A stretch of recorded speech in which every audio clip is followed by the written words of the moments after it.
children. It proves that all of Nicholas II. That's their son. Exactly. And they had one son, and that's Alexei. Exactly.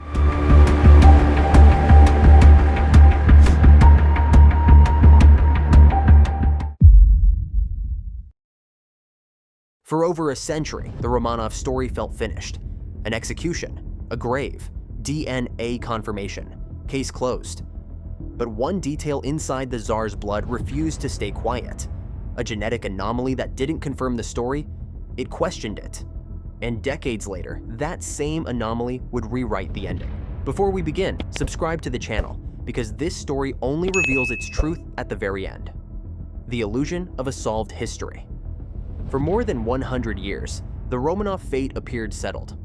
The imperial family was executed in 1918. Their remains were eventually discovered. DNA testing confirmed their identities. History accepted it as fact, yet science does not care about closure. It cares about consistency. And inside the DNA attributed to Tsar Nicholas II, scientists found something that did not behave as expected. A rare genetic trait appeared, one so unusual that early testing could not fully explain it. Instead of strengthening the case, it introduced hesitation. At the time, technology simply wasn't ready to answer the question it raised. That unanswered question would wait patiently for decades. The fall of an empire. By 1917, the Romanov dynasty had collapsed. After more than 3 centuries of rule, Tsar Nicholas II abdicated the throne as revolution tore through Russia. Power shifted violently, and the imperial family was transformed overnight from rulers into prisoners. Nicholas, Tsarina Alexandra, their 4 daughters Olga, Tatiana, Maria, and Anastasia, and their only son Alexei were stripped of status and freedom. They were moved away from the political center, first into Siberia, then to the industrial city of Yekaterinburg in the Ural Mountains. There, they were confined inside a merchant's home renamed the House of Special Purpose. The name was not symbolic, it was a warning. Windows were painted over, guards watched every movement. The night of July 17, 1918. Before dawn, the Romanovs were awakened abruptly. Guards told them the White Army was approaching and that the family needed to be moved for safety. It sounded believable. It was a lie. Nicholas carried his frail son, Alexei. Alexandra followed. Their daughters came behind them, along with 4 loyal attendants. 11 people were led into a basement room measuring roughly 14 by 17 feet. The space was bare, cramped, and sealed. Chairs were brought in. They were told to wait. Moments later, armed men entered. 11 executioners for 11 victims. Yakov Yurovsky, the commander, read a brief statement. The Ural Soviet had decided their fate. Then the shooting began. When the execution failed, the execution was not clean. It was not controlled. Rifle fire filled the room, but something went wrong almost immediately. Bullets failed to kill several of the victims. The reason was hidden beneath fabric. The daughters had sewn jewels into their undergarments. Diamonds, emeralds, and other stones meant to preserve wealth had unknowingly become armor. Bullets ricocheted, shots deflected. The confined space amplified the chaos. Smoke filled the room. Gunfire became erratic. When bullets failed, they moved closer, using bayonets and rifle butts. Screams echoed against stone walls until they stopped. When silence finally returned, 11 bodies lay on the floor. 11 bodies remained, and with them, risk. If the truth became public, it could destabilize the new regime and reignite civil war. Killing the Romanovs was not enough. The evidence had to vanish. The bodies were loaded onto a truck and driven deep into the forest. The initial plan was simple: dispose of them in an abandoned mine shaft known as the Four Brothers. It was believed to be deep enough to hide everything. It wasn't. The shaft was too shallow. The bodies were still visible. Time was running out. Panic took over. In a rushed attempt to erase identity, the bodies were doused with acid and set on fire. The attempt failed. Burning 11 bodies completely without proper equipment proved impossible. With dawn approaching, a final decision was made. The split that created a century of doubt. The remains were divided. 9 bodies were buried together in a large grave.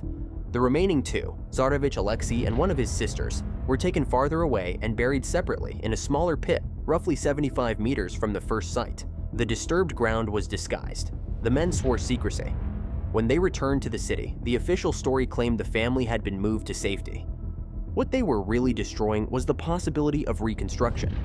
For more than 70 years, the graves remained hidden. Under the Soviet regime, speaking openly about the Romanovs was dangerous. Some of the men involved left behind sketches and fragmented notes, but fear kept them silent. The remains stayed underground, untouched, waiting for science to evolve. At the time, there was no DNA testing, no forensic framework capable of answering the questions buried with the bodies. History paused. The man who found the first grave, in the 1970s, a geologist named Alexander Avdonin began quietly investigating rumors surrounding the Romanov deaths. Officially, he studied soil and rock formations. Privately, he studied documents, maps, and eyewitness accounts. In 1976, Avdonin discovered a grave near Yekaterinburg containing 9 skeletons. He was convinced they belonged to the Romanovs and their attendants. Revealing the site would have been dangerous, so he did nothing. For 15 years, the secret remained buried. When the Soviet Union collapsed in 1991, everything changed. Authorities were finally led to the grave. 9 skeletons were exhumed. The remains matched Tsar Nicholas II, Tsarina Alexandra, 3 of their daughters, and 4 loyal attendants. But 2 children were missing. Alexei was gone. 1 daughter was gone. And that absence reopened every doubt. The DNA that complicated everything to identify Nicholas II. Scientists compared DNA from the skeleton believed to be his with living relatives. The match was close, but not perfect. His mitochondrial DNA revealed something rare: heteroplasmy. Instead of 1 genetic sequence, Nicholas carried 2 slightly different versions at the same time. It was an extreme anomaly. At the time, it delayed certainty instead of providing it.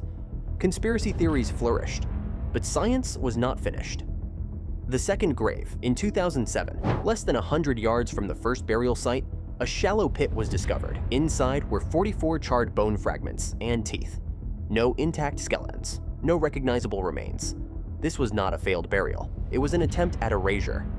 Forensic analysis revealed 2 young individuals, 1 boy aged 12 to 15, 1 young woman aged 15 to 19. The ages matched Tsarevich Alexei and either Maria or Anastasia. Despite fire and acid damage, DNA was recovered.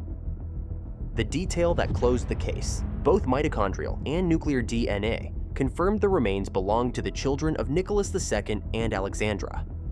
Then came the final confirmation. The same rare heteroplasmy found in Nicholas appeared again in the boy's DNA. The anomaly that once delayed identification became the proof that destroyed doubt. Alexei had not survived. What the executioners were really doing. The bodies were not treated equally. Alexei and 1 daughter were deliberately subjected to extreme destruction, fire, acid, fragmentation. The intent was not concealment, it was elimination. The goal was to sever the line of succession permanently. No body, no heir, no symbol for resistance. The end of a myth. There was no escape, no hidden survivor, no lost princess. The Romanov mystery did not end with confession or legend. It ended with evidence.